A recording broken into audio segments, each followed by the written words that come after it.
اور پھر اس سے اگلا قدم حشر، اللہ کے سامنے جواب دینا ہے، ایک ایک لمحے کی زندگی گزاری ہوئی اس کا جواب دینا ہے۔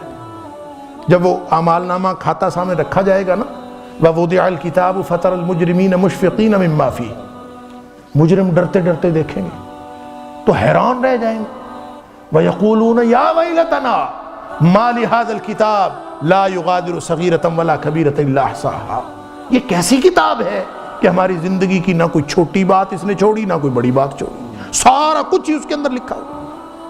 وَوَجَدُوا مَا عَمِلُوا حَاضِرًا، جو کچھ انہوں نے دنیا میں کیا سب کچھ سامنے پڑا ہوگا۔ اللہ اکبر۔ اور اس دن جو اس کا ماحول ہے کہ سورج قریب ہوگا اور کوئی سایہ نہیں ہوگا اور 50,000 سال کا دن ہوگا، اور اس کی جتنی کیفیات ہیں اللہ تعالیٰ معاف فرمائے، وہ اپنی جگہ، اور آگے جنت جہنم کا فیصلہ اپنی جگہ۔ صرف اس دن کی جو رسوائی ہے، اللہ نے قرآن میں فرمایا وَإِذَا الصُّحُفُ نُشِرَتْ، دنیا میں تو ہم چھپا کے پھرتے ہیں، میں آپ کے سامنے گفتگو کر رہا ہوں، میری زندگی کے دوسرے پہلو کیسے ہیں آپ میں سے کوئی نہیں جانتا، صرف اللہ جانتا ہے۔ ہم سب مسجد میں ملتے ہیں، مسجد کے علاوہ ہماری ذاتی زندگی کیسی ہے ہم نہیں جانتے، اللہ جانتا ہے۔ فرمایا وَإِذَا الصُّحُفُ نُشِرَتْ، اس دن سارے کے سارے اعمال نامے نشر کر دیے جائیں گے، ساری دنیا کو بتا دیا جائے گا، عالمی نشریاتی رابطے پر ساری دنیا کو اول انسان سے لے کر آخر انسان تک جمع ہوں گے، اور ان کو بتا دیا جائے گا کہ یہ فلاں علامہ صاحب ہیں، یہ فلاں چودھری صاحب ہیں، فلاں مولوی صاحب ہیں، صوفی صاحب ہیں، دنیا میں بڑے بنے پھرتے تھے پارسا، ان کے اصل کرتوت تو یہ ہیں۔ اللہ تعالیٰ اس دن کی رسوائیوں سے محفوظ فرمائے۔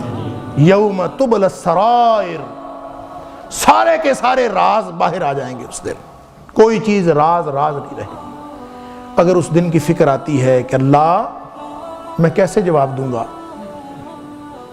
وَأَمَّا مَنْ خَافَ مَقَامَ رَبِّهِ، جس کے دل میں یہ خوف پیدا ہو گیا نا کہ میں اپنے رب کے سامنے کھڑا ہو کے کیسے جواب دوں گا، میرے پاس تو کوئی جسٹیفیکیشن نہیں ہے، میرے اپنے بدعمالیوں کا میرے پاس کوئی جواز نہیں ہے، میں اپنے اللہ کو کیا جواب دوں گا۔